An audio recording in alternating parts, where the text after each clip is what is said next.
All right, all right, all right. Welcome to the party. It's Patrick from Have Cheetah Will View. And that's right. Look at a panel of superstars for you guys tonight. We have Michael James Minard. He was the screenwriter and the director of You Should Have Killed Me. And we're joined by Larry and Dawn from In the House. That's right. They're everywhere. They're the hottest new thing in the movie YouTube community, and we got them here tonight. We'll be joined shortly by our good friend Ducky, aka Dylan Jaeger. He'll be here momentarily, and we will be watching You Should Have Killed Me. That's right. And we'll start that about 15, 20 minutes. It is free on Tubi. We'll put you the link in the chat. You guys can come on over and hang out with us while we watch this. Red Arc Productions. That's right. What was it like the first time you watched? Speaking of Ducky, Ducky said he's coming. Oh, there he is. He's just paddling on in. Good. All right. Paddling I know most of the comment section is here to see him, so I don't even know why I'm here, to be honest with you. Let's see if I can bring him up. I don't think he could. Okay, so he is not able to come up quite yet. Let me ping him and tell him to try to open it up through Chrome. He might be having trouble with opening it. Let me go ahead and tell him that.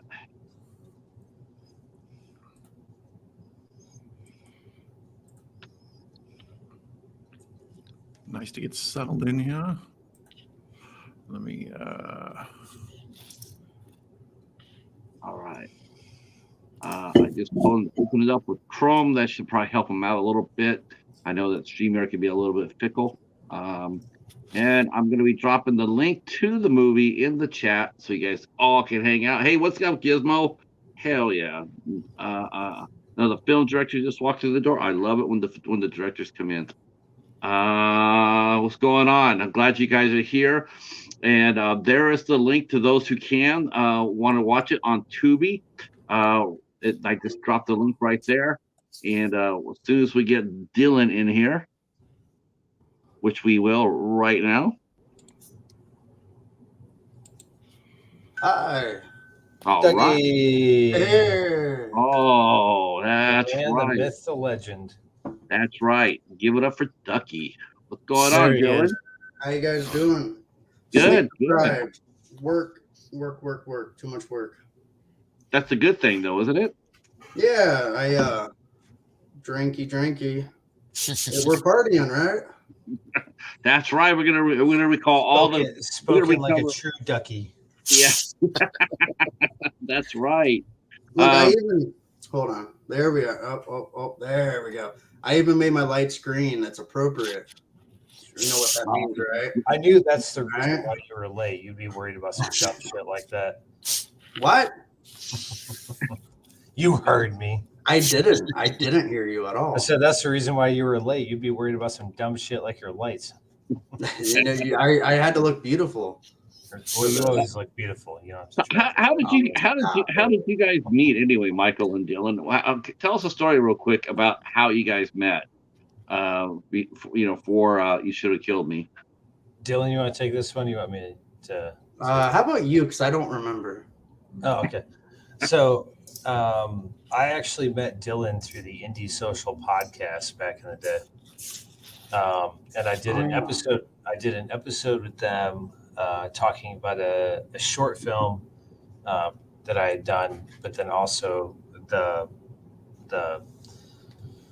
what do you call it? The name for the project before it had the final name. So before it was You Should Have Killed Me, it was called The Dead Man Walking. And after meeting Dylan through that podcast, because he was one of the hosts of the Indie Social podcast, I kind of wrote the character Ducky for him and kind of reached out and was just like, hey, you want to play this character? And he was like, yeah, absolutely. And then, Ducky was one of those guys that showed up on set and reminded me of why I love making movies. He was one of those actors that every day on set was a new thing. He was always bringing new people on the set, and everyone wanted to see what we were doing, and it was like you said, it was like a giant party every time we filmed, and that's one of the reasons why I like making movies. So he nailed his character, nailed the role, and I think as many of you who interviewed him saw in the film, he's a fantastic actor. So Yeah. Oh, you're a beautiful liar. No, I'm joking. This is, No, this thank is you a- for the kind words, this is- sir. we Actually, really do got to I mention met how much. you. We really do got to mention how fun this movie was and how really brilliantly it was cast. I mean, this movie is a hoot. I mean, the cast is perfect. It really is. I mean, you watch the movie throughout, and you just see how seamlessly you guys all work. There's no hiccups here. I mean, you know what I'm saying? There's like, the odd actor that maybe didn't fit their part. It doesn't really. There's nobody in this movie that follows that. It was like they're all handpicked, and what a great job. Now I know you had a casting director for this, though, right, Michael? Mhm.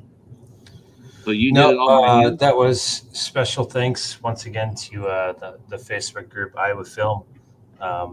Any roles that I hadn't previously wrote for individuals that I knew, I put a casting call out for, and everyone delivered. So I thought I saw that. I was gonna say I thought I saw that your assistant director, Becky. Does that sound right? Okay. She Brittany. had previously worked with the lead, Demian. Is that his name? Yeah. So Brittany Benedict Oh, yeah, and Brittany, thank Michael. you. Yeah, Brittany Benedict and Michael Huntington are like a power couple, and Damien Mancino is one of their actors that they work with all together. He actually auditioned for one of the first short films I had ever made, so I kind of had him always on my radar, but I just didn't have really a part for him until I made this feature. And so when I started writing the feature, I actually wrote the lead character specifically for him, and he was like down immediately. So Well, yeah, he did a great job. That's why I had gone through and looked at everybody's previous credits and tried to figure out if I had seen them in anything before, what else they had done, and then that's when I kind of stumbled onto him doing short films that she had directed and stuff. So yeah. It's interesting. Yeah, Iowa. And that also answers. Go ahead. I was going to say that I had the question of was there any other title, and it sounds like there was a previous title before. Yeah, initially in my stupid dumbass brain, I was like, oh, maybe if I just put "the" in front of the dead man walking, no one will pick up that it was a super famous Sean Penn movie. But I was mistaken, and so we ended up having to change it when we got picked up for distribution. So. Yeah, isn't that funny how that works? Like our titles they're not copyright protected, but I mean, but you don't want to be getting named. You don't want to name your movie after a famous movie, so you don't get caught up in the wash. How does that work? That titles are protected from that, but like scenes or dialogue or scripts, why are they subject to scrutiny and sometimes lawsuits? But titles, you could use anybody's title. It's a good question. That's a question for probably the FCC. I'm just going to stand by my man, Quentin Tarantino, as far as everything else is good artists create, great artists steal. And so I feel like maybe stealing other people's ideas are sometimes beneficial. This is actually a good thing before we go into this, because maybe you guys might spot it. So obviously the guys that have seen it, which is everyone here because everyone's seen it, obviously Quentin Tarantino is like a big influence of mine. But I also kind of try to stick to your visual storytelling techniques. And let me give you an example to kind of show you guys where I'm coming from, Brad. So if me and Don were sitting at a coffee shop, right? We're getting ready to have coffee, right? You'd probably start with a wide shot, right? You want to establish the environment, establish where Don and I are at. Might even do a little bit of a push-in. Who knows, right? Depends on the movie. But then, so when Don and I sit down, we're having just a polite conversation. So, his shot is going to be over my shoulder. My shot's going to be over his shoulder. But ultimately, we're going to share the frame, right? So then all of a sudden, Don and I get into an argument, and we're not getting along anymore, right? So then you might take the camera and do individual shots because our characters don't want to share that same frame anymore, right? So instead of an over-the-shoulder shot, you're going to get individual shots, right? So then let's say that tension heats up so much that all of a sudden Don pulls out a gun, sticks it in my face, and he's threatening to kill me, right? Well, at that very second, I might actually break the 180 rule to show that there is a power shift in the situation that just happened. So now I'm shooting it from the other side to show that now Don has the power. Don is in control of the situation, and go from there. So it's those. I try to abide by like those physical moving the camera story techniques, like visual storytelling. But obviously, with some of the stylized shots, like I'm very influenced by like Tarantino. But I mean, we could talk about visual storytelling all day long, right? So I mean, if you're going to use Dutch angles, generally your character is in an uncomfortable position or drunk. If you're going to do like exactly Don's catching my picking up what I'm throwing down. Like, I mean, if you're going to pull out on a subject and they're going to be small in the frame, generally it's like right after a breakup or someone dies in the family or like they get terrible news because you want them to make them feel as small as humanly possible.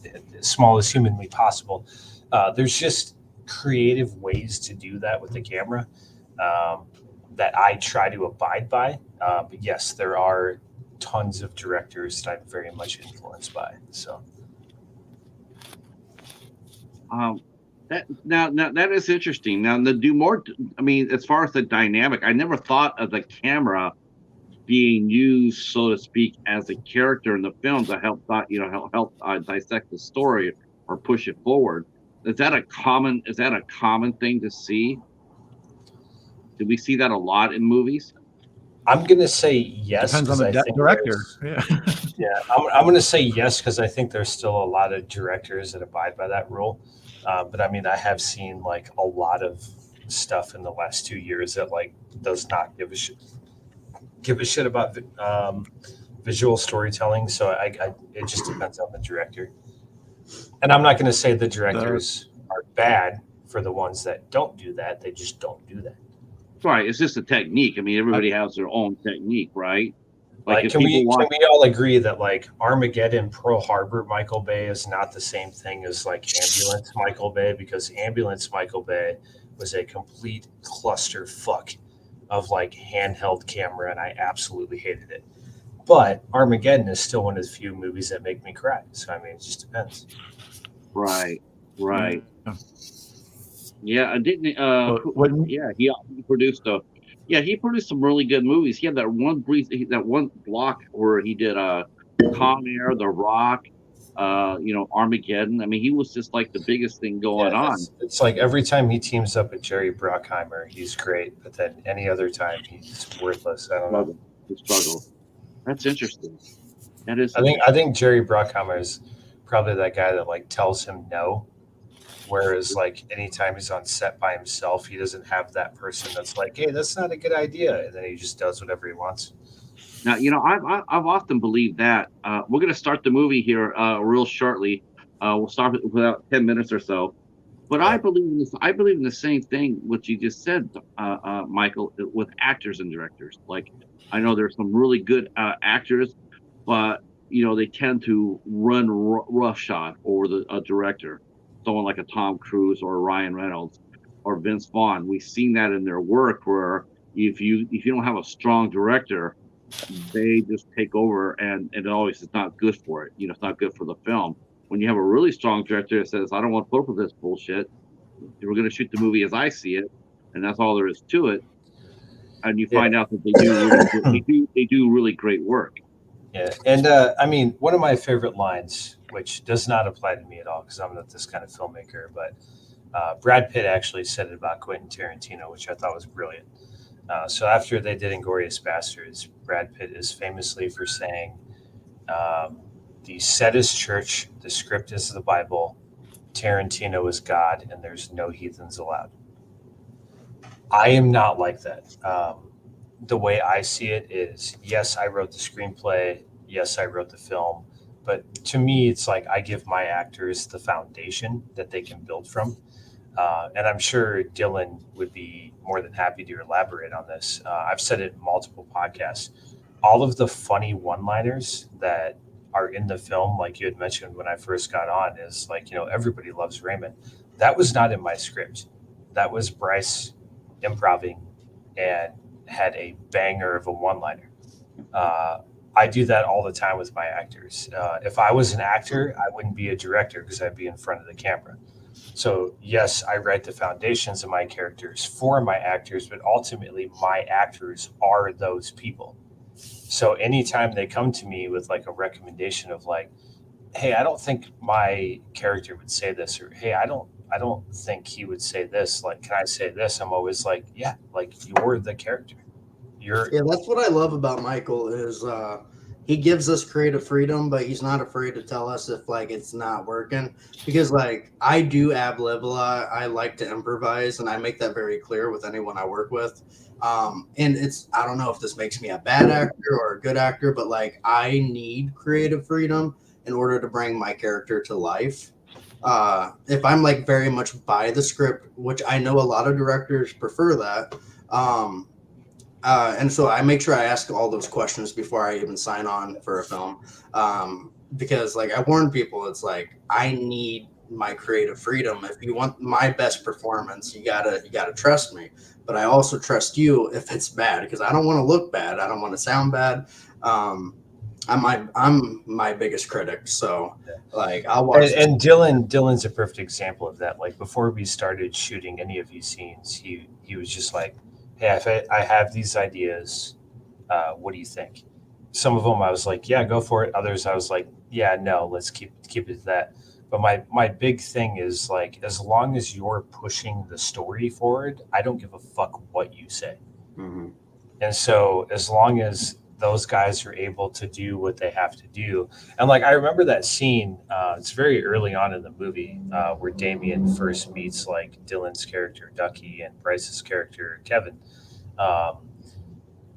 Like when we showed up to that day, when we were getting set up, like Dylan, Bryce, and Damien all went outside and they were rehearsing lines. And they came back in and said, hey, we made a couple of changes. Do you care?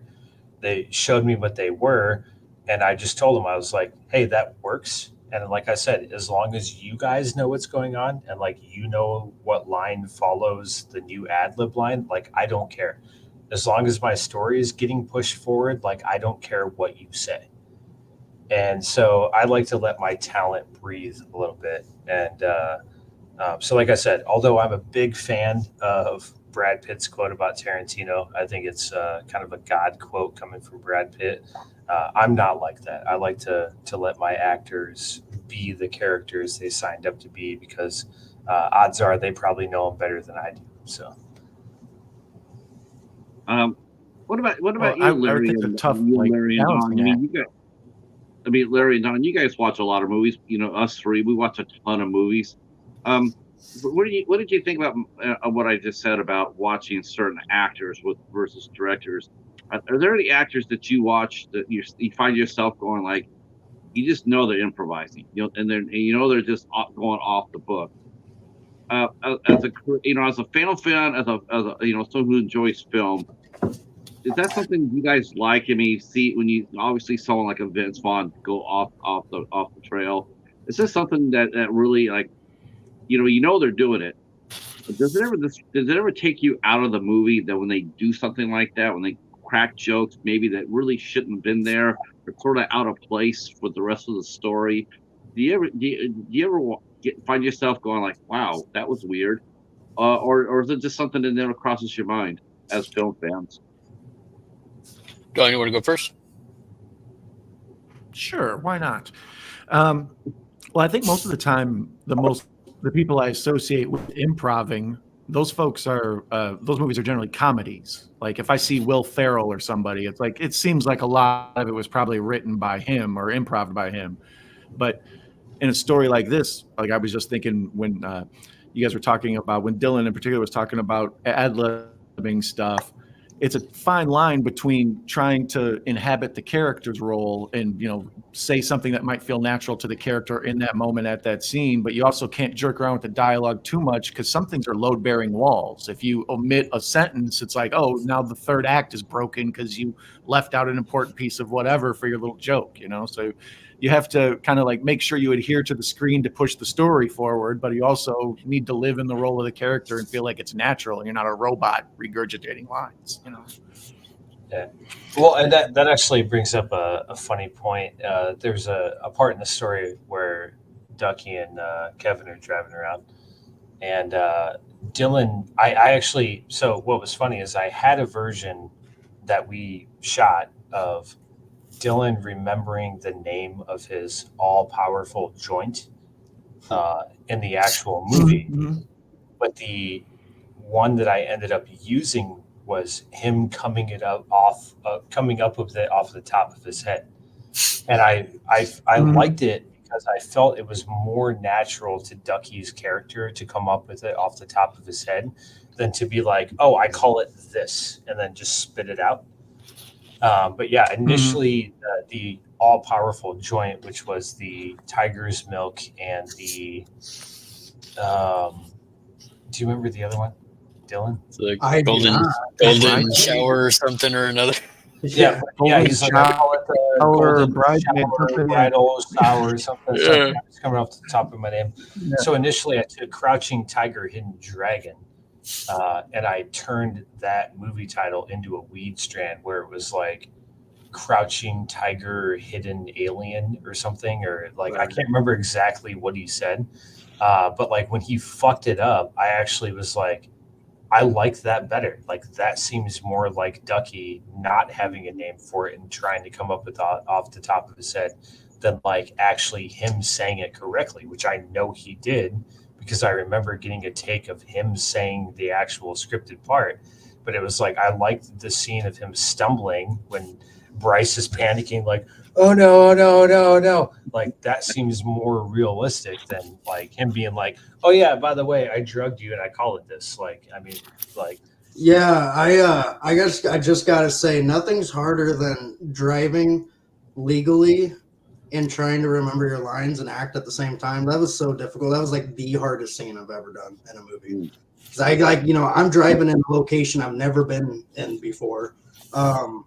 And I gotta act and remember these lines. And the only thing we had was like a pilot car in front of him, like doing all of the turns, and he just followed them. So that was the way we shot it. Yeah, it ended up great. All right, it is about 9:30. We'll go ahead and start the movie. It is for free on Tubi. I will drop it again one more time in the chat so you guys can all go see it, and then we will start. And this will be a commentary watch. So Michael and Ducky will be sharing. I like that, Ducky. So cool. Yeah. So, Ducky and Michael will be talking over the movie about certain parts, about the scenes and whatnot. And we will be stopping if we run across commercials, so you guys don't get left behind. All right, so here we go. Here's the link in case you want to join us. And give us a countdown, Patrick.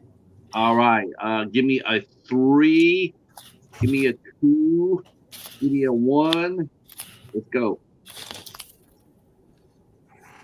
My first question to you, Michael, was what was it like the first time when you saw Red Arc Productions on the screen for your feature film? I mean, what was it like? Do you remember the emotions you had when you saw it? I remember. So the first festival that this was ever in was the Cedar Rapids Independent Film Festival. And we ended up winning the, I have it. We ended up winning the gold pro-am trophy for that film festival. And I remember it just being so surreal because, like, obviously I grew up in the 90s. I'm a big fan of movies and everything going on like that. And so I guess like seeing it on the big screen for the first time, I was like, oh shit, like this actually feels and looks like an actual movie.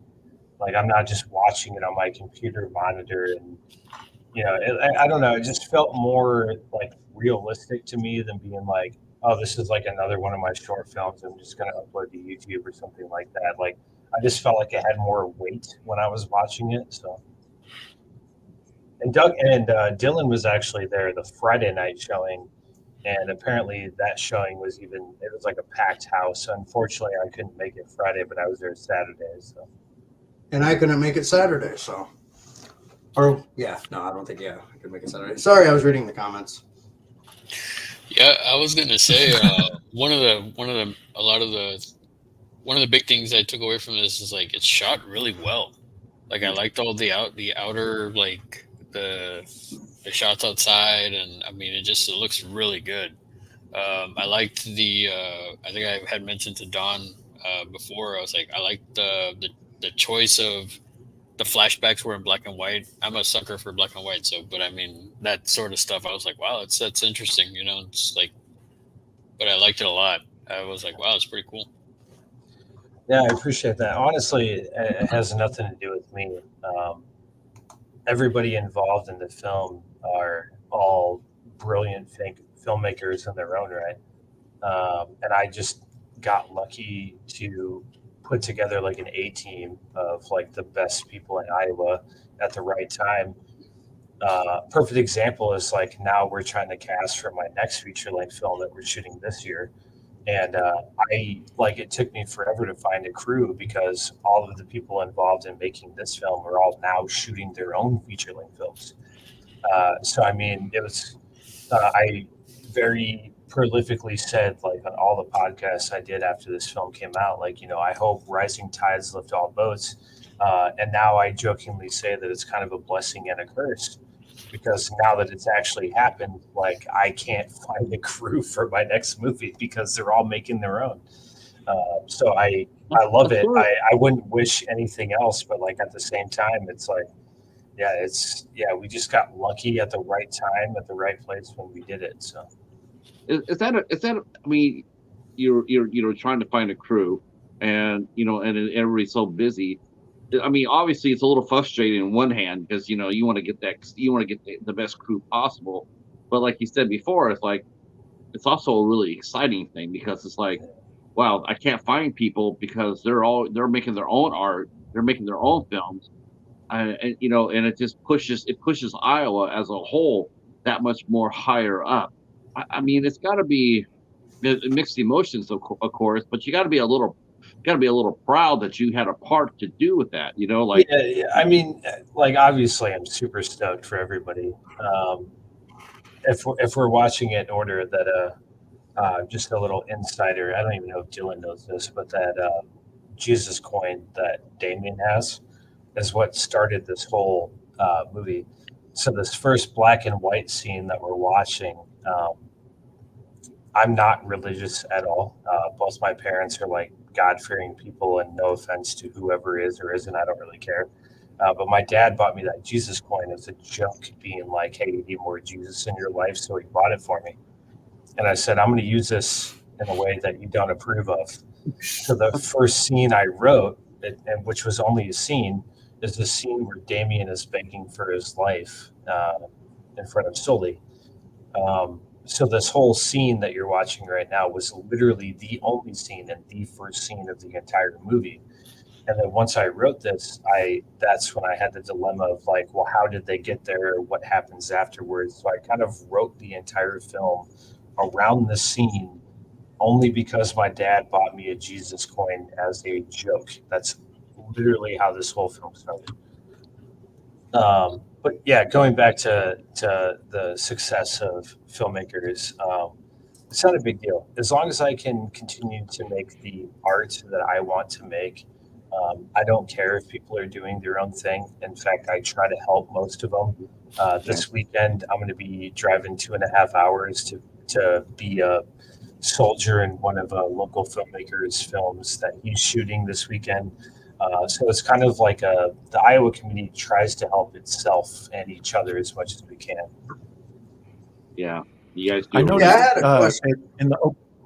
Go ahead. Question. So we're not streaming the movie like directly on here. We got to watch it on like a separate, like go to the link. Yeah, go to the link and then So don't turn the volume up. Dylan, once you get there, we're about we're about 6.5 minutes in. Okay. Hold on. And then if you have to, just put the captions on, Dylan. So we can't have the sound come over. Right. No, that's fine. I've watched this movie like 5 bajillion times. I have it memorized. All right, I got my first ad. Dylan's the sole reason why we're making money. It's just him. That's probably, I don't know. Maybe that's true. I mean, I have it on repeat 24/7. Like I'm reeling in that money, baby. I got rent to pay. Just on a loop. Yeah. Oh, we just got our first ad. Hold on. I'm turning the volume down. Hold on. Don't be mad. Okay. Just got our first. Where are we at right now? What time? Hold on. We're waiting for the ad to be done. We're at 6:54, but an ad just started. Or at least I'm at 6:54. Wow, I missed a lot of this movie. Most of it. Damien just got shot in the face, but you already knew that happened. Oh. What? You are missing an ad for DuckDuckGo, though, and I feel like that's catered towards you, Ducky. It might be, and I'm not making any money off of it either. It's not fair. Bogus. Yeah, mine just ended. The ad just ended. I'm at 6:56. 6:56. Okay. Yeah, I got the different experience. I got a little Caesars ad here. I had the different experience. My version started with a commercial, so I didn't get a commercial when you guys got yours. I had a minute up front of commercials. So Tubi likes to apparently stagger them depending on where you're at or something. I was going to ask. Here we see Monty getting shot. Now in the gun that Sully used was such a big gun. Did you realize that? I mean, did you realize that the difference between the gun and the wound that you gave Monty? Did that come afterwards? Weren't you in the military? Well, yeah, and as you should know, entry wounds are smaller than exit wounds. I don't know. I'm not in the military. I tried. They said I was too short and fat to get in, and I'm like, okay, that's rude. So. Well, I mean that makes sense at the same time. But anyway. But I mean, obviously, Patrick, knows the difference between entry wounds and exit wounds. In fact, you asked me on your podcast when we first did this. I told you that we're trying to do this sort of like for a new audience. Yeah, so. My sister, who's a nurse practitioner, also said it wasn't physically possible, and then I just said, "Well, you don't watch as many true crime videos as I do, because there's 2 people I know for a fact that were shot in the face."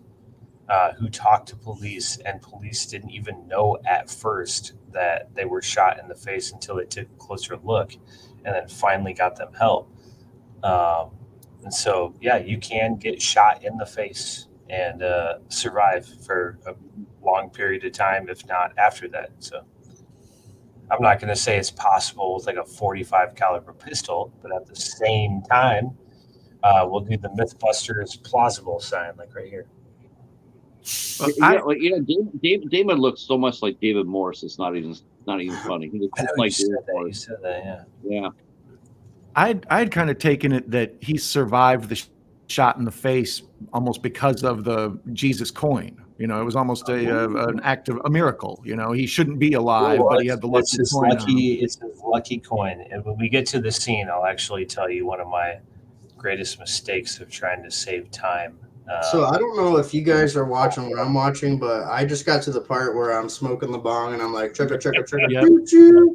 That's actually came from a best friend of mine. We used to underage smoke tobacco out of a pipe. and he used to try to blow the biggest clouds out of with pipe tobacco. And he was like, chugga, chugga, chugga, chugga, choo, choo, all aboard the Cancer Express. Stuck with me all these years, so that's kind of where that came from. Nice. So a little fun piece of information about the movie that they're watching. So the vampire movie that they're watching is actually another short film that I did called The Entity. So in my feature-length film, my two stoner characters are actually making fun of an actual short film that I directed. Oh, nice. Nice. So it's kind of like a Michael Minard Inception in this scene, if you will. Actor, director Jeff Clark Jr. just walked through the door, and he says, really good movie, enjoyed it. And the main character, Damien Mancino, Damien, was great. Nice makeup on the gunshot to the cheek, too. So there you go. Yeah, it's actually kind of funny where I met my makeup artist. My college job when I was going to film school, I worked at Lowe's, just in lumber. So I sold wood for like 2.5 years. And there was a cashier there named Becca. And I had told Becca that I was a filmmaker, and she was like, "Oh, I experiment with like special effects makeup. You should see my stuff." So she sent me her Instagram, and literally this kid like came out of nowhere and was like doing some of the greatest shit I'd ever seen. But it was literally me running into her at Lowe's where we both worked. That now she's done all of my movies since pretty much day one. So. That's awesome. I'm in awe of you guys' little film community over there. It's amazing. And actually, the first Halloween film festival that Indie Social did, we won Best Monster. And Dylan and Matt and Brittany gave us a trophy, and I actually gave it to her. And the picture we took together is her with the trophy in her Lowe's vest with like me putting an arm around her. That's actually how I heard of you for the first time. It wasn't the Indie Social Halloween Film Festival. It was actually when I created that COVID-19. You're behind that? Oh. Yeah, that was me. I started that. Oh, okay. Yeah. I didn't think it was going to get as big as it did. And everyone made better movies than me. Breakout success. Yeah. Congratulations. Yeah, no, it was fun. Yeah. Michael, you submitted a film. And it was The Entity. It was The Entity, the one that you and Bryce are watching. Yeah. No. You submitted a movie for the COVID-19 thing. Remember you had to film it all by yourself? Yeah, I did do that. I really liked your... Yeah, I was mad because Rob beat me with this fucking dumpster fire song. Yeah, I know. I got second to a fucking viral video that had like 1 million views. I know. Did you see his new one he did with Caitlin Clark? Yeah. Yeah. That man's so famous. I'm so jealous of him. This is a great Mine just scene went right to a here. commercial. With Monty confronting you, and this is awesome. I really liked it. And I messaged him and I was like, "Please put me in a movie." And then, like, 2-3 years later, he put me in a movie. Yeah. So I'm living in a cardboard box until this movie. I'm seeing Fern and Eddie in a bathroom right now. So now, who is this? Who's this in the bathroom? Trying to. So this is Vern Coonfair. He actually plays. That's Jason Momoa. Oh wait, no, I'm still watching an ad. Sorry. He actually plays one of the lead actors in my newest film right now, The Wicked Ways of Webster County. Good. This was actually Vern's first film ever. He got into it because of Damien. They trained at the same MMA gym and wanted to try it, and he's been addicted to acting ever since. I've put him in commercials for KWWL. He's been in some of my short films. He's great. Not today, motherfucker. Yeah. Oh. You guys are ahead of me, man. Kevin and Ducky scream. Where are you guys at? I don't see you, man. I'm at 1408. I'm at the same spot. 1408. All right. Well, now you're gonna be behind. Monty 1417. I'm gonna go at. No, that doesn't work. Click 1425 right now. Did Damon have a hard time? Did he have a hard time keeping a straight face when Bryce and Dylan were acting like that on the couch? No, No, he's too good of an actor. Damien's like a pretty serious individual. It takes a lot to like crack him up. Yeah. This whole black and white flashback party sequence is kind of my homage to like Fear and Loathing in Las Vegas. So that's kind of like the influence behind that. So fisheye, kind of crazy. Everything's actually half speed, so everything was filmed at 4K at like 120 frames, and or 60 frames. We slowed it down to like 1080p at like 120 frames, so like everything's slow motion. Yeah, it's I just wanted that kind of like slow mo, kind of like motion of everything, and with the fisheye lens that we use. So yeah, that was kind of my homage to Fear and Loathing in Las Vegas. So Yeah, it was that whole entire bit was completely improvised too. You're like, you just guys started rolling the camera, and you're like, yeah, because do drugs right now and act like you're having fun. Yeah, because what I told them, I was like, as long as you guys give Maddie a chance to like say the 2 lines I need, like you guys can do whatever the fuck you want. That's what they did. Yeah, and there's that "Everyone Loves Raymond" line. That was all Kevin. Kevin asked me if he could say it, and I was like, "Holy shit, that's brilliant! Why didn't I think of that?" That made me laugh so hard. Especially when once we find out who Raymond really is, and it fits so well, you know. Yeah, that's a great line. Yeah, I also can't not do this, but when Damien goes, "Careful with the bleach on the hardwood," and he goes, like, I for some reason have to blink with him every time he does it. I think it's like some PTSD I carry over from like editing this film, but like every time he does it, I'm always like I don't know, but yeah, Damon really did a nice job here. He really did. Yeah, he kind of came out of nowhere too, didn't he? I can't remember the exact story, but the director of photography, cinematographer, Michael Huntington, they casted him in wasn't it like a 48-hour film festival? Like they met him through like Amanda Bean, the actress. I thought they put him in like some zombie movie that you guys shot after the derecho. Oh yeah, maybe that was the first movie. I don't know. They met him through somebody, and yeah, he stuck around. He's still doing things. Doing very big things. He's also a really good director in his own right. I tried fighting him once. True story. He kicked my ass. I thought I could take him too. I have a black belt in Seishin Karate Do, but that was like over 10 years ago. Oh man, I bored that guy out of here. We lost and then he does his mixed martial arts. I was overly confident. He kicked my ass. Hey, before this transition actually to Jameson's, I'm gonna mute myself and stop my camera periodically because I'm just gonna use the restroom real fast. Okay, we can put it unless you want us to pause once the commercial's over, so we're all on the same page. Because I got a commercial right now. So, Hey, what did you do? I was trapped in the Phantom Zone. You'll have to forgive me. I'm out. not the Superman 4 Phantom Zone, I hope. So we'll stop that. After this commercial break, we're gonna take a brief go to the bathroom / hang out. Sure. Okay, I'm back. So I'm gonna pause it real quick. I'll be right back.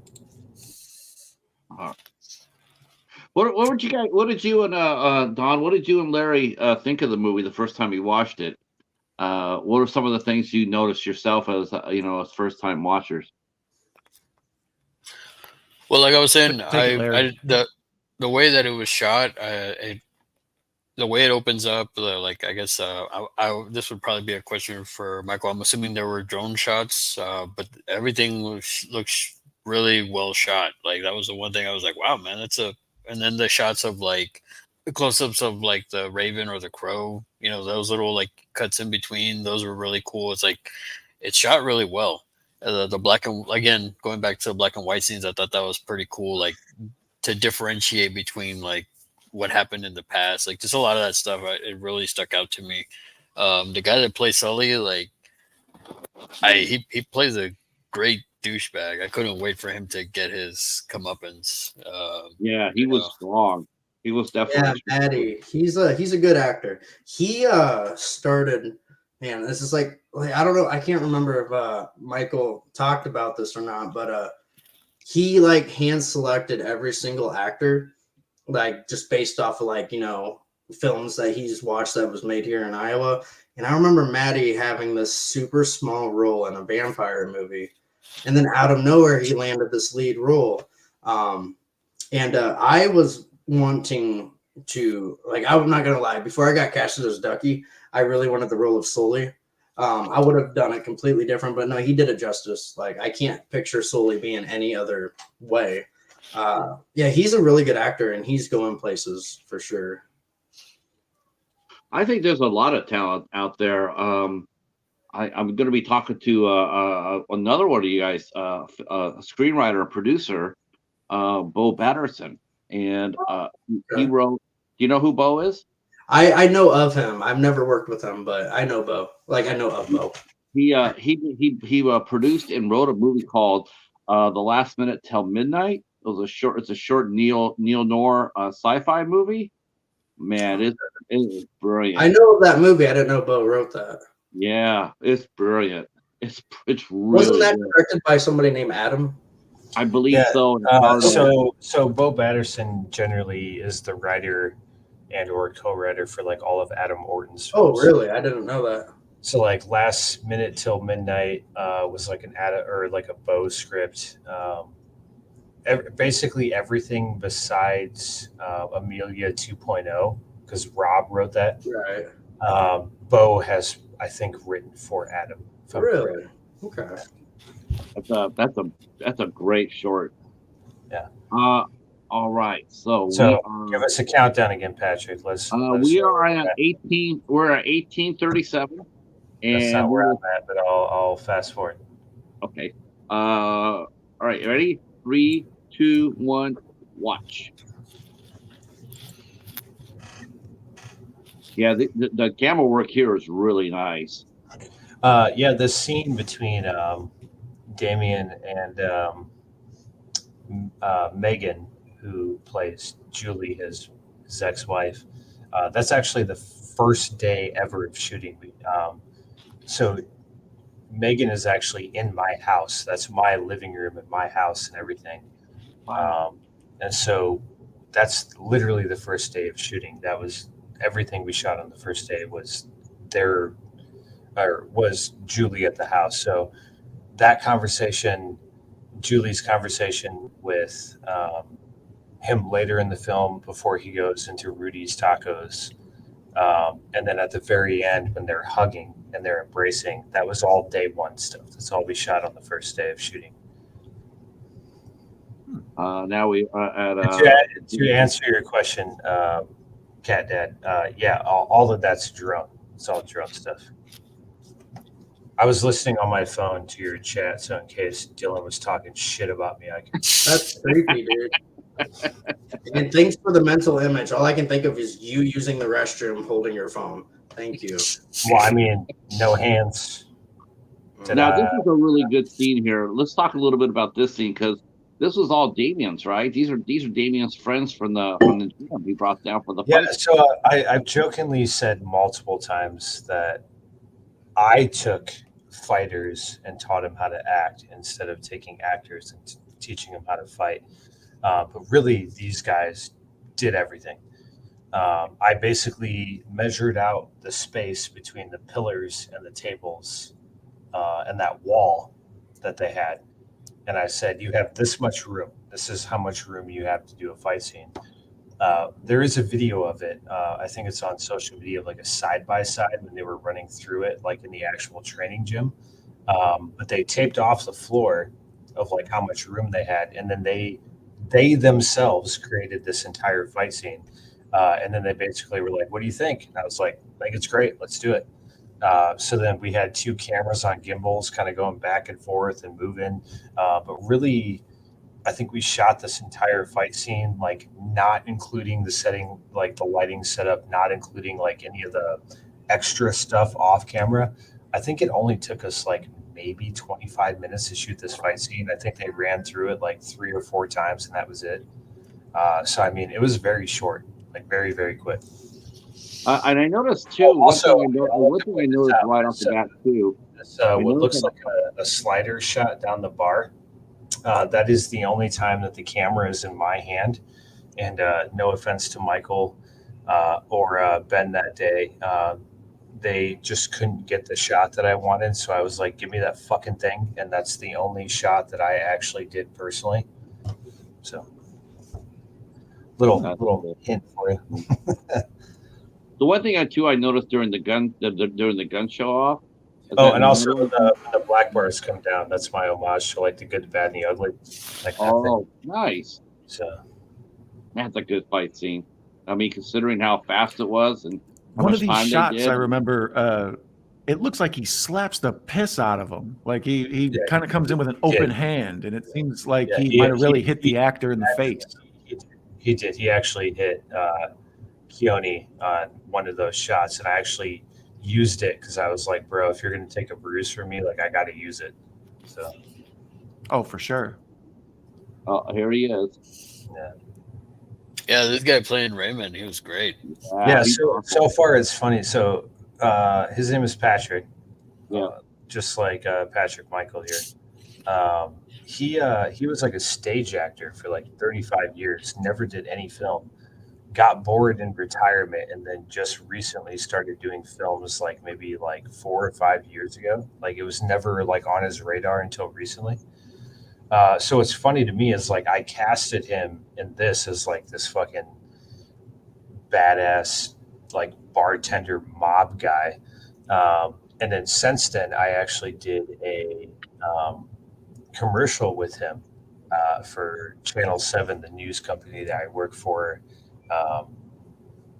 To do commercials with, and he did it for like affirmative action, like putting your spouse in like hospice, you know, if they're sick and they need it. And he, like, all the ladies absolutely loved him. He drove like 3 hours to do the commercial. I tried to pay him and he wouldn't allow me to pay him because his first wife respectfully actually like passed away under the same circumstances as like affirmative action, or not affirmative action. What is the term I'm looking for? It sounds bad, but he was like, I'm not going to accept payment. He's like, I think this is a great cause. He's like, I was in hospice with my first wife who passed away of cancer. Like, I want to do this for free. And it's so weird because he plays such a fucking badass in this film and like such a dickhead. But in reality, he's like the nicest guy I've ever met in my entire life. Sure. Like, I know they say Tom Hanks is like America's dad. Like, Patrick might as well be like America's grandpa. Like, he's fucking fantastic. I'm at a commercial right now. Me too. So I got 2402. 2402 is where we're at. I'm at 2441, so I'll pause it and wait it for you guys. Yep. I'm at the same 2441. But no, yeah, he's definitely, I mean, I would have worked with him. I actually showed the ladies that were there for that hospice shoot. And I was like, hey, can you imagine Patrick being like this? And like they watched it and they were like, oh my God, I can't believe it's the same person. That's crazy. So it's pretty funny. No, I thought Where you guys at now? Patrick. So I paused. I'm it on a at commercial 24. Yeah, I still got a commercial too. When you guys are done with your I'm on the commercial, let me know when you're at 2444 and I'll unpause it. Okay, it's a little long Yeah, I thought commercial. the standout people that jumped off the screen at me in watching this were Patrick, Dylan. I was happy that Ducky was going to be here with us because he jumps off the screen. He's memorable. I think people who see this will remember Dylan. And Dylan, Patrick. I thought the lead, Damien. I thought Damien, if he was a henchman in a John Wick movie tomorrow, or a thug in a total Mission Impossible movie, I wouldn't bat an eyelash. He like fits perfectly. He plays a heavy really well, even though he's the Yeah, lead hero in this. Dylan and Bryce tend to be your favorites. They everybody loves Ducky and Kevin. Patrick actually, when he first watched this film, was like, "Hey, fuck everyone else. I want to see you do a movie about Ducky and Kevin." Yeah, yeah. I wanted to see. I wanted to see Ducky, Kevin, and Jeeves on an adventure for Raymond. I'm going like that. That's a natural story. It's a natural story because those guys were so seamless. Yeah, I love Jeeves. Jeeves and Ducky were definitely my two. No need to be crass, sir. You guys are too kind. I did have a lot of fun doing this movie. Yeah, it was a lot of fun. Michael's you guys are right though. Sully, Sully's he does a really nice job too.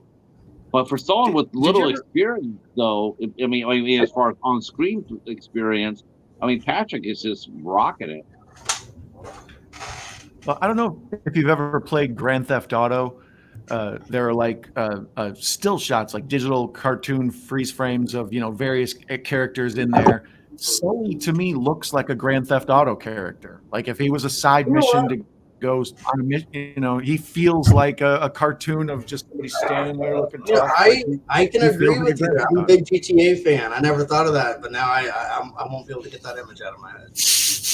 Yeah, just like sitting on a lowrider, looking all distinguished. I could see it. He feels I literally just want to call Maddie this like side character now. Like, I want that to be his new nickname. Just like, yo, what's up, side character? Yeah, you go see him, and he sends you on a mission to go rob something for his cousin or whatever, and you got to do it in less than 2 minutes or whatever. Right. Also, with Sully, I noticed in the beginning, in the party scene, he's got the Ving Rhames and Pulp Fiction intro kind of with his back to the camera, and you can see there's like dots on his neck. Yeah, and so it reminded me. So what was funny is I regret this because I didn't notice it at the time, but I was like, I should have totally had him wear a Band-Aid there like Ving Rhames does in Pulp Fiction, because that would have been fantastic. But no, that line that he says, that's another homage to The Good, the Bad, and the Ugly, because the camera's kind of pushing in and it zooms in on his face and he goes, "Are you feeling ducky, punks?" So that was just another homage to, like, this, literally this whole movie, I think I've explained it multiple times. Like, I grew up during the 90s, which people consider to be like the renaissance of cinema. And so like this whole movie is kind of like an homage to like my favorite movies. So like if you're a big fan of like 90s cinema or just like really good classic cinema, like you're probably like this movie. If you're looking for like a modern day shoot 'em up, like constant action, then this movie's probably not for you. And that's kind of usually what I say. Earlier, Patrick had asked what Larry and I's first opinion was. That was actually what I had told the Horror Cat Dad, is this feels like a throwback 90s film. It's dialogue driven. It's a mix up of Tarantino, a little bit of Kevin Smith, whatever. But there are a bunch of things in there that are homage and make me think of 90s films. Even the part where they wrap the body up in the rug and the guy's like, "Didn't you used to have a rug here?" Like I felt Lebowski vibes, there's like just various little pinches here and there. The final scene, if you can't watch the final scene and think of Pulp Fiction, I don't know what you're watching. The last scene of the movie is totally Pulp Fiction, homage. You give a lot of tips of the cap to various things that inspired the film, I noticed. Yeah, and when we get to that final scene, I actually have a small little story about myself and Dylan on that final scene. It's pretty great.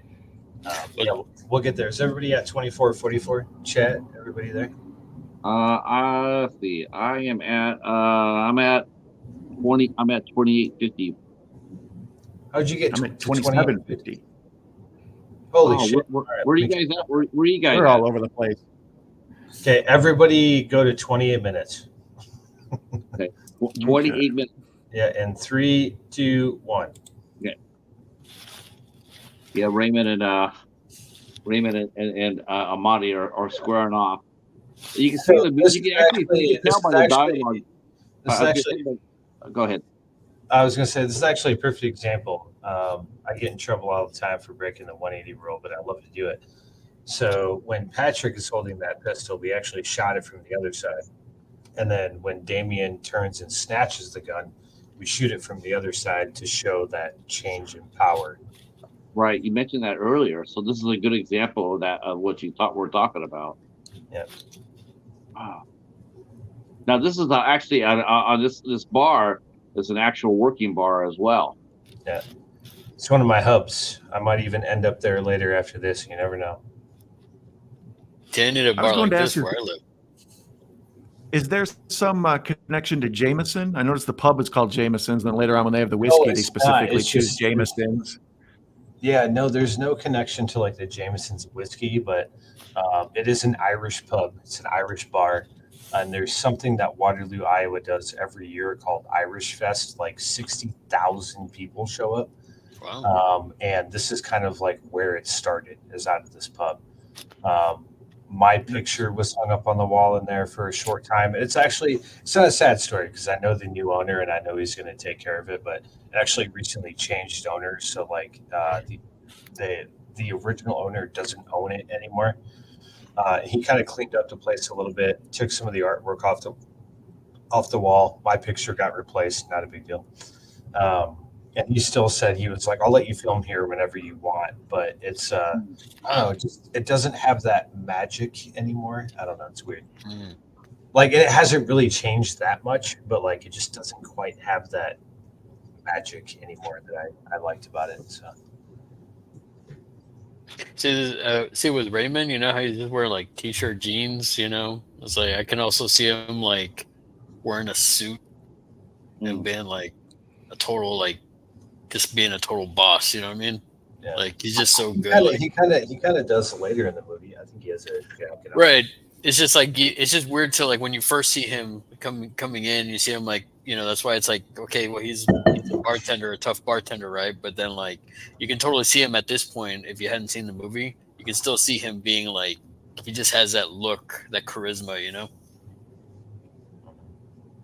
You know, it's funny. Definitely. I'm looking at him, and I was thinking how he could have slid into The Sopranos and bitch slapped Junior out of the way and taken over the Soprano family. He was just such a badass. Yeah, I was telling Don when after we both first So, watched this. This I was is like, that's also one of my favorite shots too. Is behind him. It says, "This is our story, a journey of hope." Yeah, I noticed that. Like, Yeah, it just fits so like perfectly for like what the movie is, you know. definitely. Where are you guys at now? I feel like I'm ahead of you. You just left 3116. Jameson's. I'm at 31. 31. I just got an ad at 3122. I just got Yeah, it I'm into at a 31. 3121. Oh, here we go. Okay, I'm at 3124 and no ad, so eat it, suckers. Oh, sorry. I mean, theoretically, I don't need to watch this Ducky movie. and at all. Bryce are having a hard time. Kevin are having a hard time here. I just want to get back to Ducky and Kevin, man. This next Yeah. scene with them trying to get rid of the body and then driving is like one of my favorite scenes. So I I'm back paused at, it where I'm back at 3128.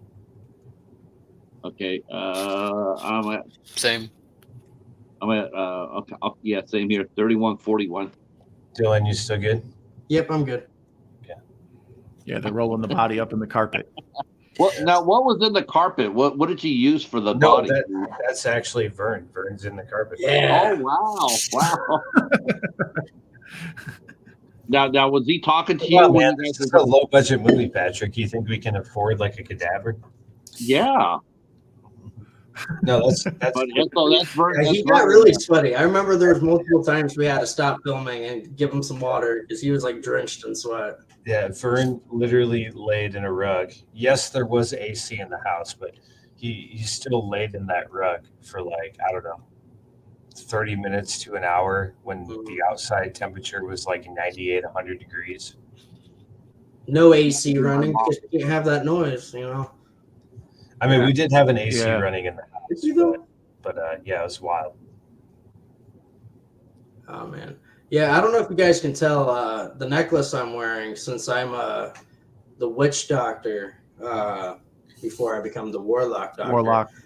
It's Thor's Oh, thank you. hammer.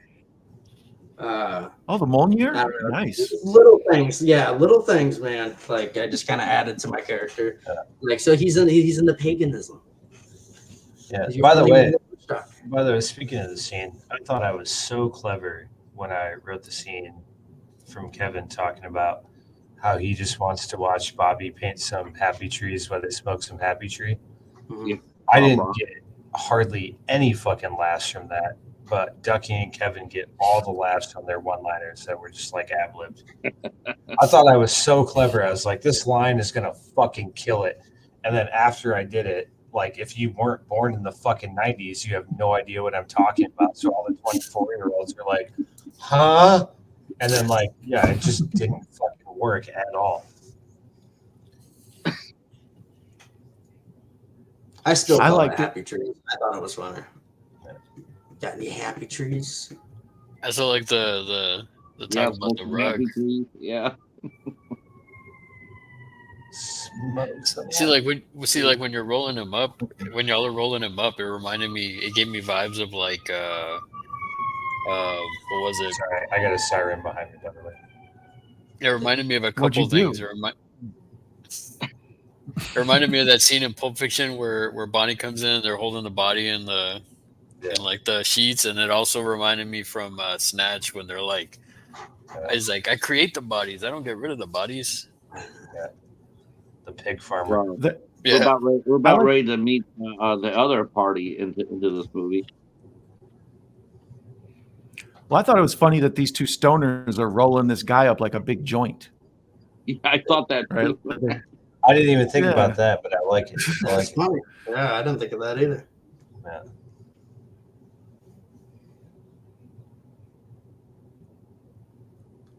Yeah, this guys are- scene was really a lot of fun to film because like you really get to kind of see who Ducky and Kevin are really, like them kind of a little bit focusing more on Kevin and Ducky. And I think I ad-libbed that line. If he ever shows up here again, I'm going to kick him in the tuchus or something, whatever it is I say. 'Cause I thought it was funny. Yeah, I can't remember. I can't remember exactly what it said, but like I said, you guys ad-lib so much that I was just like, as long as you tell the story, like I don't care. Yeah, it was like an inside joke because every time I see Damien, I always talk about how I'm going to kick his ass, and it's supposed to be funny because there's no way I ever could. So like that was a little bit of Dylan slipping out. I'm like, kick him in the tuchus if he comes here again. It's obviously Ducky can't do that. Dylan, is that your real hair or is that a wig or what's the deal with the I blonde? grew it out and bleached it blonde for the movie. Nice. Okay, because I saw some of your headshots. You normally have dark hair, so that's why I was wondering if it was a wig or if it was dyed or. Messed right now, man. But yeah, this is my all natural. That works. Here's that tiger's milk. Imagine Starfighter and tiger milk. Oh boy.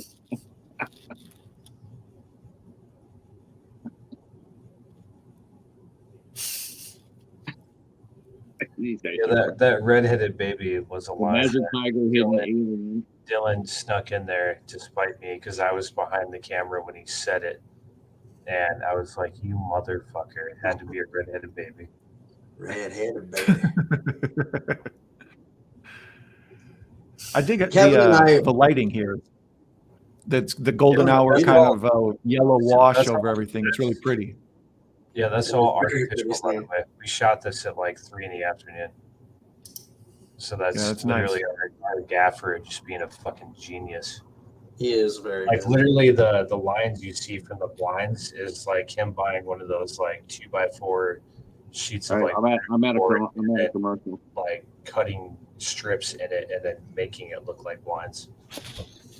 Oh, nice. Yeah, he did the same thing for here. We shot this at like noon that day. We made it look like golden hour. So Bryce yeah, I'm on a Taylor, commercial the now, guy I too. work with. Yeah, Yeah, I'm on a commercial I'll- too. So I'll- Bryce Taylor and I, Pause it. I'm at 37:24, by the way. 3724. All right. Yeah, I'm right there too. I'm paused. Bryce Taylor and I, the actor who plays Kevin, we've worked together a lot, actually. So it was really cool working with them in a bigger project like this. We just can feed off of each other so well. Unfortunately, Bryce Taylor moved out of state. He got married. He has a baby now. He's kind of Congratulations. doing his thing. I know. He's a good dude. He's he's a very nice dude. Yeah, I think he's pretty much retired from acting. For now, he has small hopes he might come back. I talked to him recently, but the world may never know. But yeah, Well, I got lucky because I really did get his last performance before he stopped. So. Yeah, he did. I don't think he did anything after. Oh yeah, you guys ready to go? I'm at 37:24. I'm at 37:21. I'm still watching a commercial for nurses. They're very important. Okay. All right. One of the things I mentioned in doing the show, advertisement for the show, we had talked about possible doing a short film sequel with you, Michael. Is that something that have you given that any more thought about putting together, maybe Kevin and I mean not Kevin necessarily, but maybe Ducky and Jeeves together, or we thought about anything that you could use some of these characters for, maybe even just a short, just to let people know that these characters are still around and causing shenanigans. Yeah, I mean, as soon as you cut me the check, let's do it. Let me go talk to Raymond. I kind of feel I think it'd be funny if we couldn't get Kevin. If we couldn't get Bryce. Yeah, I was gonna say, I don't think I would do it if I couldn't get Bryce. Bryce has to be there because the only idea I had actually, which I'll explain this because, like I said, I don't think it's ever going to happen. But I mean, if it does, it would be pretty fucking wild. Is I had this idea of like a prequel to You Should Have Killed Me, where Kevin's about ready to go to college, and Ducky just kind of follows him there and like pretty much fucks it up for him. Like he's trying to be this like straight laced like college boy, and Ducky's like, yeah, man, but like we got weed and like we got this and like I got this shit. And then like obviously there would be more into it where like you wouldn't look at Ducky as like an asshole. You would just look at him as like, man, like this guy like doesn't have his shit figured out. So like, maybe there's a situation where like Kevin needs some quick cash or something like that for school, and Ducky's like, don't worry, man, I got you. And then like he ends up like messing up a deal or something with like a drug lord. You find out the drug lord is like Raymond or whatever, and then like he sends Jeeves out initially to like fix the situation, and then that's how like Ducky knows Jeeves. He's like, oh man, please don't tell me you're gonna send that British like butler again. Like I'll do whatever you want, but like that's how he knows him, is initially like when this like whole deal got fucked up. So then basically what it'd be, it was almost be like a prequel, but it'd also be like an origin story of like how Ducky and Kevin know each other kind of thing. Right. What if we make a sequel? I love that. Have you ever seen those George of the Jungle movies where like it's obvious it's a different actor playing George? The Brendan Well, Fraser what if one? we had a different actor play Kevin and it's completely obvious it's not Bryce? And we just make that the joke the whole time. Like, you look so different, dude. It must be the drugs. I don't know. Well, you could do it like it's like the perspective of Ducky. He's seeing a different Kevin. Or what if, like throughout the movie, it's a consistently like a different actor playing Kevin, and it's just me tripping. Just keep changing. Yeah, every scene's a different Kevin. I like that. I like that idea better. Are we ready to go press forward? Or 47, I've been 20. playing it. All right. Well, I'm like at, 37. like, 1 hour and 20 minutes. Oh, shut up. Here- I'm at 37, 24, 3, 2, 1. You ready to go? Oh, I'm at 40. now Okay, now let me we get rewind to introduced 37. to now I'm we get confused. Where are we? Where are we? there he is. I promise we're all professionals, Chad. There he is. Jeez. Jesus the shit. Yeah, Patrick, did I ever explain to you that Raymond was supposed to be Jeeves? Oh, No. that's a good story. Oh wow. I don't know if you told me that yet or not, but So the guy playing Raymond, Patrick, the older guy, was supposed to be Jeeves because I always imagined Jeeves as this like older character. And initially, I had a actor by the name of Ricky Bartlett, who was just in that new what's Julia Roberts' brother name? Eric Roberts. Eric? Hey, Robert. Yeah, he was just in Eric Roberts' new movie, Intent Unknown. He plays the double amputee in that movie. So Ricky was supposed to play Raymond, and I wrote the part for him. I wrote it for Ricky. And at the time, he was a single amputee. And then literally having the best excuse ever not to do a movie, they ended up finding the same bone disease in his other leg. Excuse me. So he had to get his other leg amputated like a month before we started filming.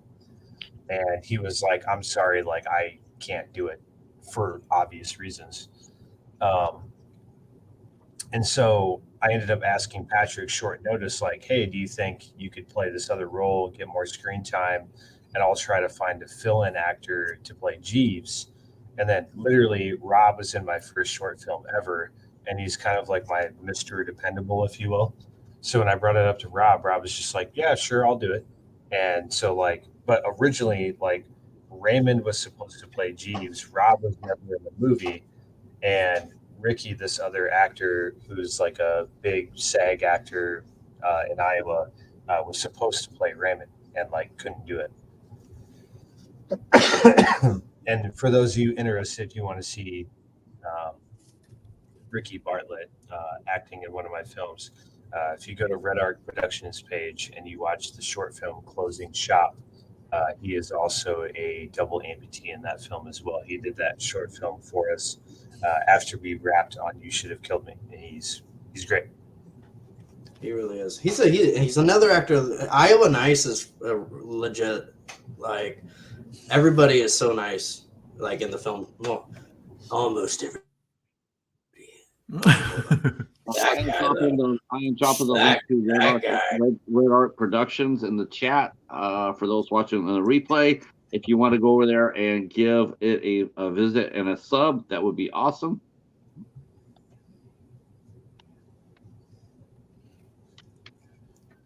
Hey guys, go ahead. Quick phone call. I know it's so unprofessional of me. It's a phone call that's important. You guys keep going. I'll be right back. Okay. So actually, I was just going to say, I actually like this. I think this might be one of my favorite films or favorite scenes in the entire film, with Sully and Russell walking up to the same house that Jeeves is in, which you don't realize at first unless you kind of remember the background of Damien walking. But this whole conversation that they're having about catfish is based on a real story that happened in Dubuque with the locks in the dam. Some divers went down to like clean out the locks, and they quickly came back up and were like, fuck you, there's like catfish that are like 6 feet long down there.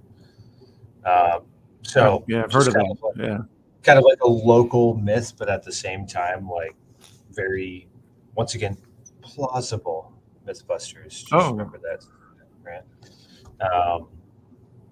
But then what I really like, or when it gets to this next scene of them knocking on the door and coming in and Jeeves hiding, is I really worked hard on this scene with the visual storytelling aspect because I really wanted to build tension. I wanted to make you kind of feel on the edge of your seat for a second. And the way I did it was with like the lack of communication, the long pause, just kind of like pulling out with the camera, pushing in with the camera. And so I really enjoyed actually directing this next scene, which I just got an ad for. Me too. So when you watch it, just keep in mind the entire time I was trying to build tension visually without necessarily like saying it in the disposition of like the script. Like, you know, you can write a script and be like, the characters feel a lot of tension. but like there's a lot of creative ways you can move the camera and do it with the camera in order to increase that amount. All right, I'm back. I'm still watching a Raising Cane's commercial, Okay. I'm at 42:30. which unpopular opinion, but Raising Cane's sucks. Never had it. Okay, I'm at 42:32. We all good? Yeah, I'm at 42:26. Let's go. Okay, all right. I used to like. They're knocking on the Raising door right Cane's, now. but then their tenders got from like this big to like nugget size. So I'm like, I don't see how you call that. I don't see how you call that tenders. 'Cause Well, their seasoning sucks. It's like they make it for old white people like Patrick's age. Yeah. I mean, Patrick Raymond, right? You know what? I'm calling fucking cheese right now, right? I couldn't find myself, Patrick. It was too easy.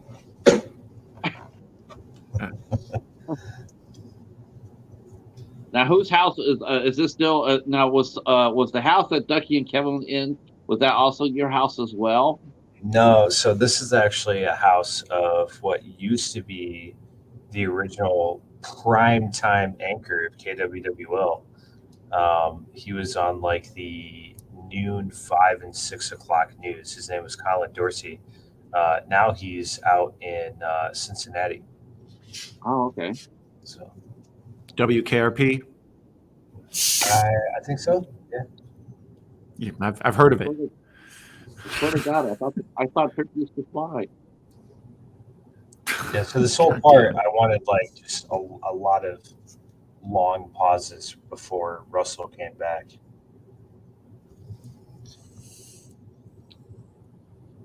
Plus, there's so the reason why I said I worked real hard at this is there's a really cool story from the master of suspense himself, Alfred Hitchcock, where he goes, if two men are sitting at a table and all of a sudden a bomb blows up, it's boring. But he goes, if you show the bomb and then you pan up and there's two men sitting at a table above the bomb and they're just talking about baseball or whatever, it's building suspense because you're like, why aren't you moving? Get out of there. There's a bomber at the table. Right. So I really wanted to like show Jeeves there, show Jeeves hiding, and then give that room for the scene to breathe, to kind of like build tension. This is also a really fun scene to shoot. I wish Dylan was here. But sitting behind Bryce and Dylan are myself, Michael Huntington, and Kevin Thorne in the back seat. And what Dylan alluded to earlier is we had to turn off the AC because we had to keep everything quiet. So in the back seat, we're all squunched together like this, and we're just pouring sweat because we can't put AC on in the car because we have to make sure our audio is clean. And so literally everybody during this scene is like suffering. Like Dylan's wearing a nug rug, like Kevin's wearing like some type of sweater. Like, yeah, it was brutal. This day was a lot of fun because I love this scene. I bought a bunch of fake. You can see Dylan is sweaty. Yeah. I bought a bunch of fake movie weed, so they're not actually smoking weed. But at the same time, it was like a very fun scene to do.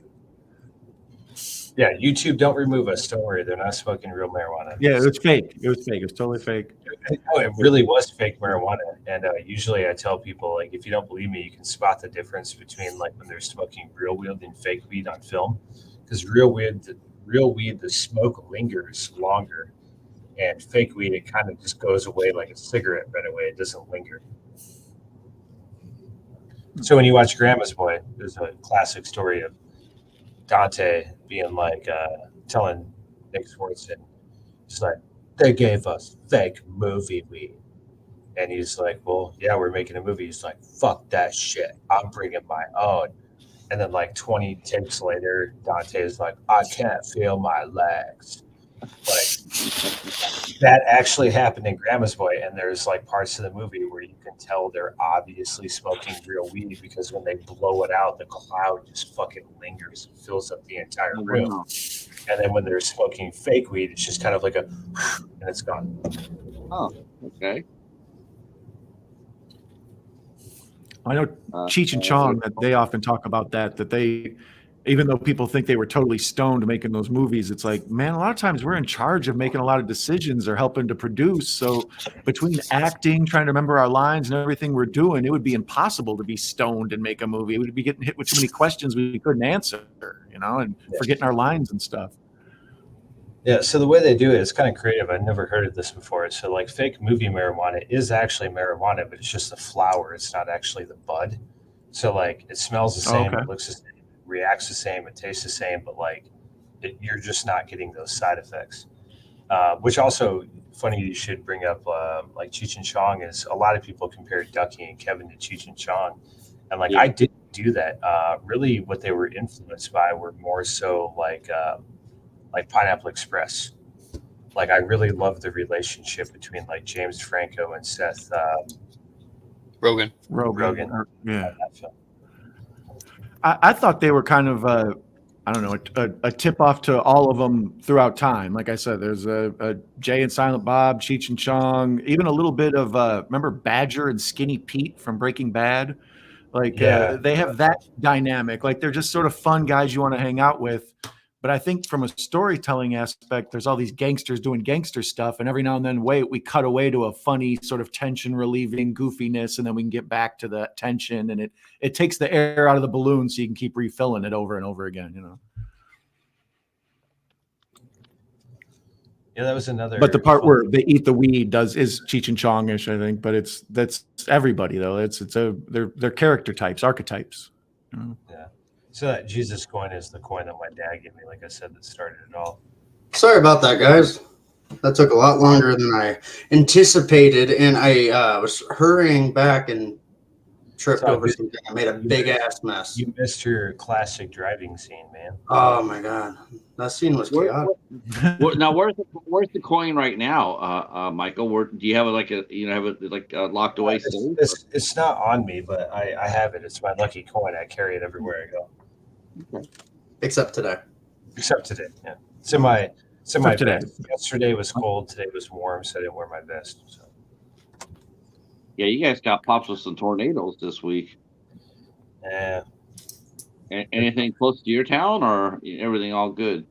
Yeah, they were all like an hour and a half away. So. This was another kind of fun scene. I didn't point it out. Something what I like you can't really tell in the film, but I love the fact at the beginning after they shoot Damien Eddie, that character that got shot in the face after coming out of the bathroom, played by Vern. He talks about the classic conspiracy theory of like alien people or like lizard people or whatnot. He's talking lizard about people, yeah, snake eye bullshit. So what's actually really funny, and I didn't actually know this until they showed up on set together. But why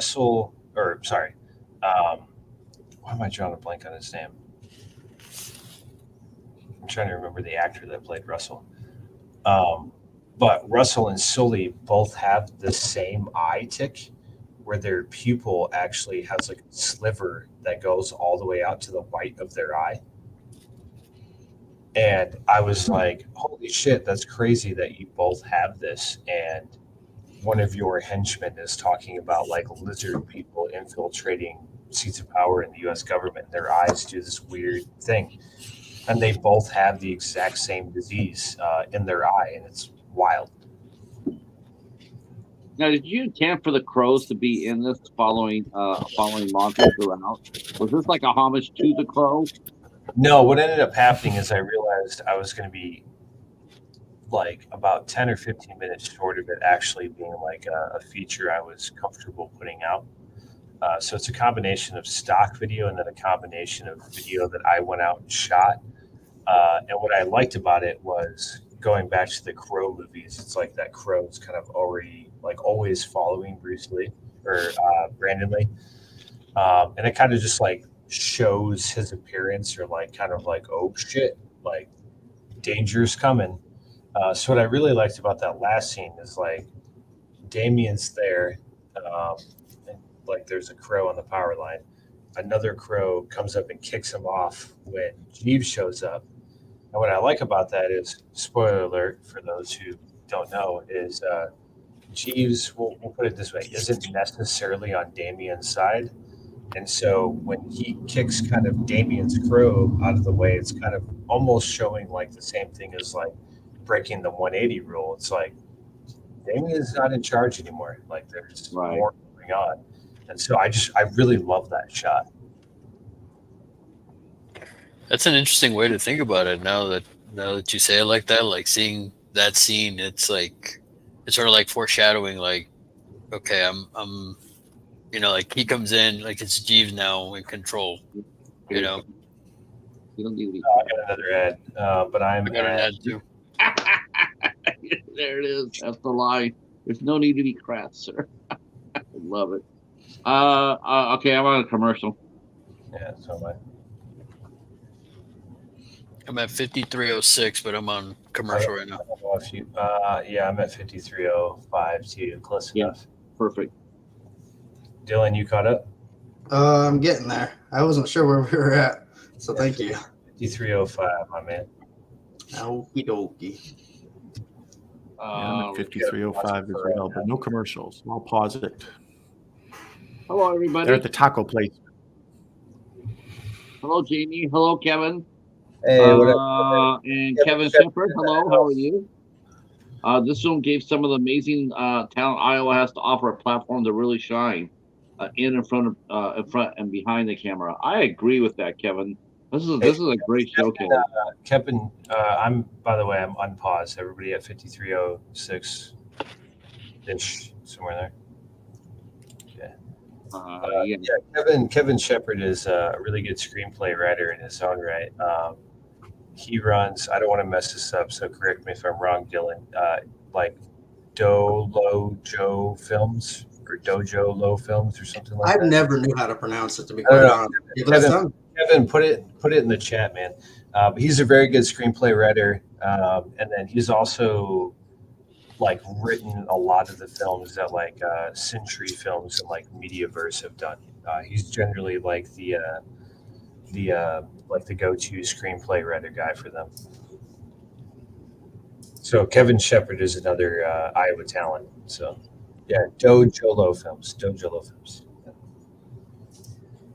Okay. Yeah, shout out to Kevin Shepard. He's great.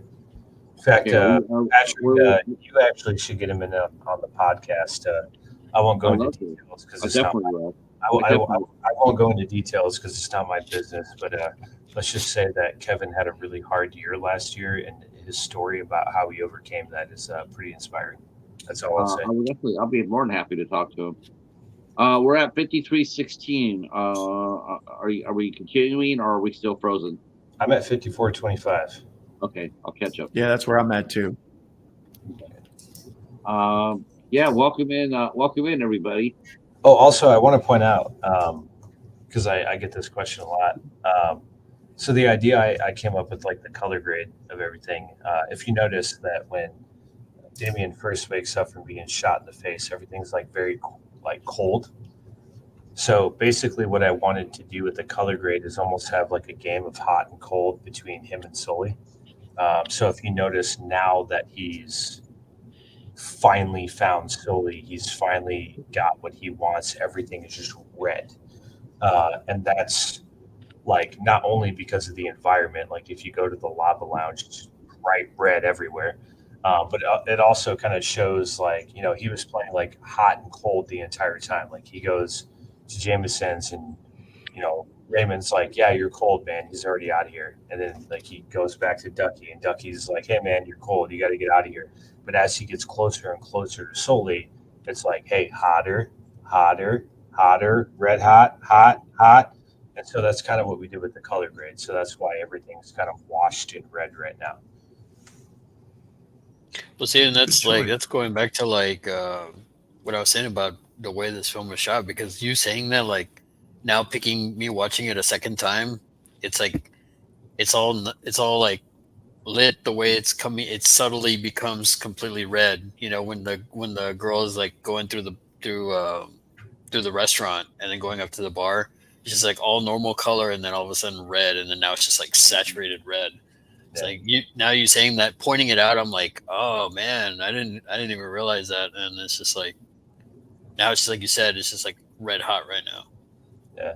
So this is my biggest regret. Going back to the coin, the reason why I wrote this film. Props to you, Dad. Shut up. Um, he's never going to watch this, by the way. So when he pulls out the gun, he goes, or we can flip a coin. Initially, what he was going to do was pull that coin out of his pocket and set it on the bar. When we were shooting this scene, as a director, I was trying to get out of there relatively early. We were running late, and I was like trying to just get it done. And I was just like, we don't need the coin. Just have him pull out the gun instead, whatever it may be. So this was kind of a lesson I learned as a director. It was like, hey, spend the extra time, run out to your car. You're only going to pause the set for like 20 seconds while you do that. And you're going to get that shot of the coin that you want where it's like full circle, right? Like he pulls out the coin, he flips it, he shoots you in the face, full circle, you find him, you're like, or we can flip a coin, you set it on the counter, and then like you pull out the gun. But because I was trying to save time, get everyone out of there, and I had forgot the coin in my car, I was like, hey, I forgot it in my car, don't worry about it, let's just keep going. But after watching it, I was like, fuck, I really wish I would have had that little full circle moment of like the coin kind of reaching that end point for like the payoff. And like that was just a decision I made in the moment. And that was one of my regrets for that scene is that I didn't have him pull that coin out and put it on the bar. And that is no one else's fault but mine. It may have helped, but I don't think it missed that much. I mean, It makes you feel better. The You can coin blame has it on shown me. so much. Yeah.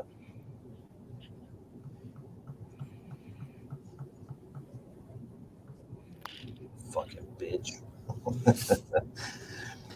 Keone had never acted before, but god damn it, see a fucking jack of all trades, man. He was so good in this movie. Look at Jeeves.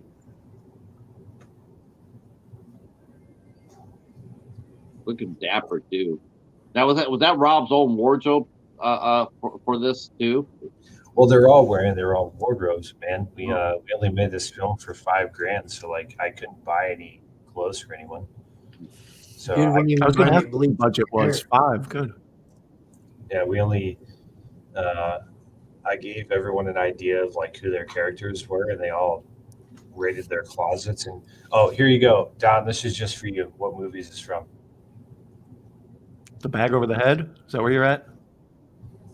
No. Are we at the same spot? This next scene. Oh, okay. Back in the lava lounge. All right. Was it the guy walks in all confused? It didn't have a subtitle. What did I miss? All right. So that literally is John Travolta out of Pulp Fiction. Where he goes. Oh, when he did the like confused look around? Yeah, gotcha. So that story is actually really funny.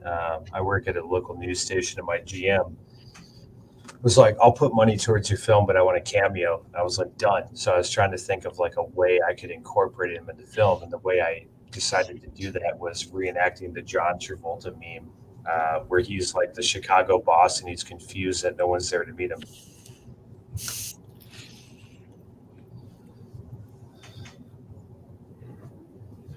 Oh, by the way, a little bit of piece of information for you, Patrick, on when you see like the animated stuff from Bryce Tripping, all of that animated stuff was hand drawn by Bo Batterson. Oh, really? Oh, that is so cool. Oh, wow. Okay. So Bo Batterson, who you'll be talking to on the 15th, does like animation, and he's great with like After Effects and stuff. So I usually refer to him for like all of my visual effects for my films. Yeah, that, He actually that little laughing taco. He was a actually scene made an stealer. entire episode about how he created the characters, and he actually eliminated a bunch of them. But he has like a 20-minute episode on his YouTube page about like, hey, this filmmaker asked me to do this like drug tripping scene, and this is what I came up with. And then he talked about like his whole process. He shows you drawing them, he shows you like incorporating them in the scene, and he shows you like the original version and the final version he sent to me, and it's pretty great. What I really like about Bo in that episode you're talking about is, have you guys ever seen that Jim Carrey movie, Yes Man? Yes, Yeah, man. like he was talking about like, can you do this? And to himself, he's like, I know that I've never done it before, but yes, I can. I thought that was really cool. Like He explains that. So basically, what he did to get the animation job for that scene is he lied to me, which he came forward and told me afterwards. But I was like, "Hey, have you ever done animation?" He's like, "Yeah, of course."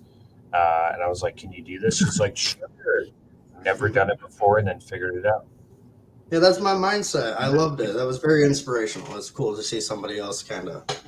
You know, there's somebody else who I talked to, Nas Red. He's another film director, and he needed some animation done for one of his movies, and they hired this guy to do it. And for a year, this guy just kept on fucking him over, and it was just frustrating. And he says, "You know what? I'm gonna learn how to do this on my own."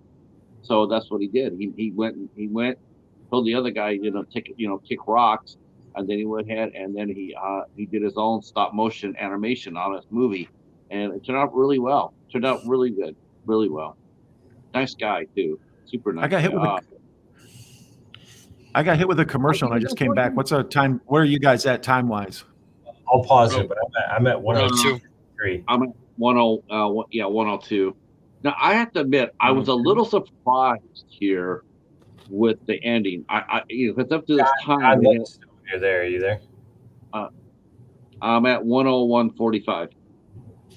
All right, everyone go to 101.45 real quick, and then we'll unpause. All 3, right. 2, 1. See, that's why I'm the director. I just tell you guys what to do. Yeah, that's nice. Uh-huh. I will say this. Dylan, unfortunately, couldn't be in this next feature, but I do have some stuff in the works that's definitely going to incorporate Dylan again, because I miss having him on set for sure. Oh, you're so nice.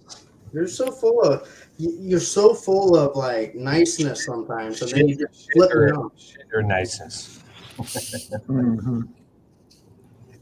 Dylan, you're such a fun person to work with. Let me know when you guys start. I think we already started, right? Oh, okay.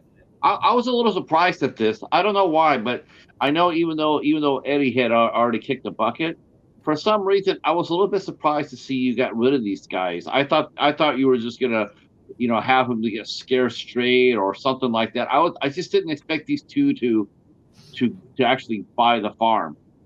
Did you originally always have them, going to die, or did you switch it up, or were these guys originally supposed to survive, but become get back to the fold of Raymond, or did you always have them always plan to die? Well, I mean, this is so I think I mentioned in the initial podcast about this film, this started out as a proof of concept film, and then it was developed into a feature-length film after everyone loved the script. But initially, it was supposed to be like a 45-minute short film. Like, it was never supposed to be a feature. So this is the original ending I came up with when I wrote the feature-length film script. But like, to be honest with you, I never planned on writing the feature-length film script. So like, if I had to do it over again, I probably would have tried to have some type of like showdown between Sully and Monty, and like actually make him work for the outcome instead of like Raymond just sweeping in and taking out everybody. But with that being said, as an independent filmmaker and me shooting this film for $5,000, like, the advice I always give to new filmmakers is like write what you know you can accomplish. Like if you're in film school and you're like 18 years old and you're writing a screenplay for a Marvel movie, like odds are like that's never gonna fucking happen. So like I always tell young film people that are wanting to make films, whether it be short films or independent films, it's like have 2 to 3 actors, pick one location and make a movie. Like shoot what you know you can accomplish. Like don't make it too complicated on yourself. So I think the reason why I kind of came up with this ending is it was like once it was in my head, it was like, okay, I know that I can make this happen. I know that I can shoot this. I know that it makes sense with the story. And as much as I would love to have some massive like firefighter fist fight between like Sully and Monty, I just know it's not going to happen. And so I had to take what I knew I could achieve and then make it work in the story I was trying to tell. I had a film professor in college who used to beat into our brains over and over again, difficulty level of 5, execution of 10. Like make something that you know you can make and make it as best as you can. But if you try to do difficulty level 10, don't be surprised if it backfires on you. You overstepped your boundaries, you know. Don't be surprised if you produce a 5 with a 10 level product. Yeah. Because that's the thing I get all the time, and this isn't me trying to like metaphorically suck my own dick or something, but like everyone always tells me. Go ahead, we could use the viewer. Oh, sorry. Everyone always tells me all the time. They're always like, "Dude, this doesn't look like a $5,000 movie," and I'm like, "I don't." Oh no! I was like, because the team I had were all professionals. They're all fantastic. And like we shot this movie on Sony A7 IIIs. Like it's not like a big cinema camera, like an RE or a Red or anything like that. But like we knew what we were doing. Everyone in their positions are the best in the state at doing that. And like we kept the storyline simple. Like it's realistically it's only like 3 or 4 locations. That's it. Yes, it seems like there's a lot of characters, but like they repeat enough where it's not a whole lot of characters. And so like, yeah, it's just like, it's one of those things where it's like, write what you know you can accomplish. Like my first ever short film I did was between 2 guys in a car. People compare it to like that Jamie Foxx, Tom Cruise movie, Collateral. And I was like, okay, all I got to do is shoot 2 guys in a car and I'm fine.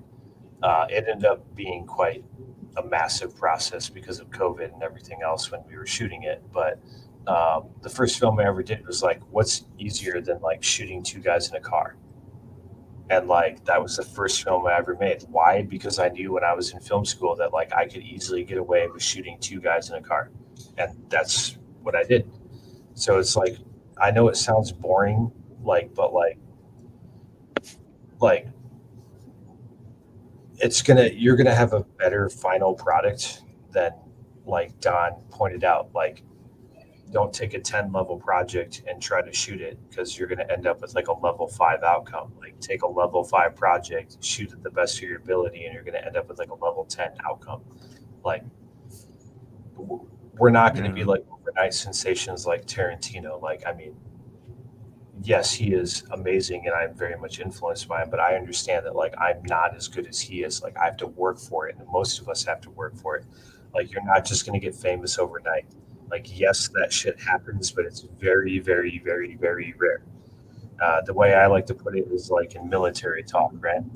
So I was in combat arms. So they say the 1% of the army is in combat arms, right?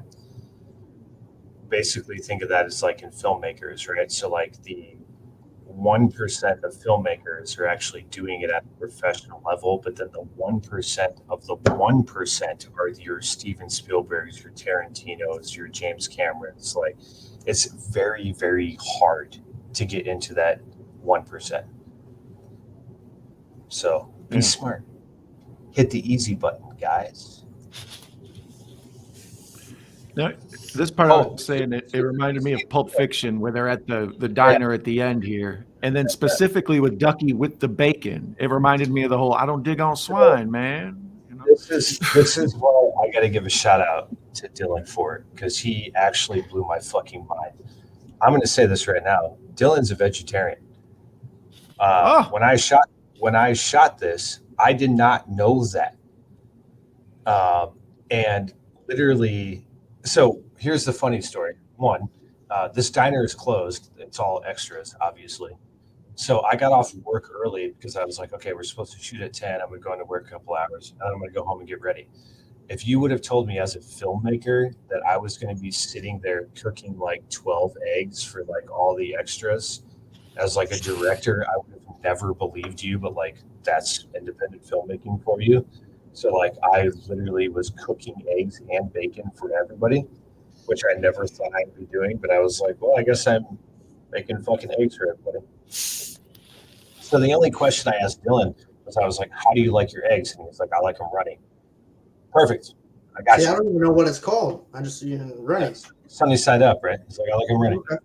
So I make all the eggs runny just in case Dylan has any of those eggs on his plate, right? But what I didn't realize is that Dylan was a vegetarian.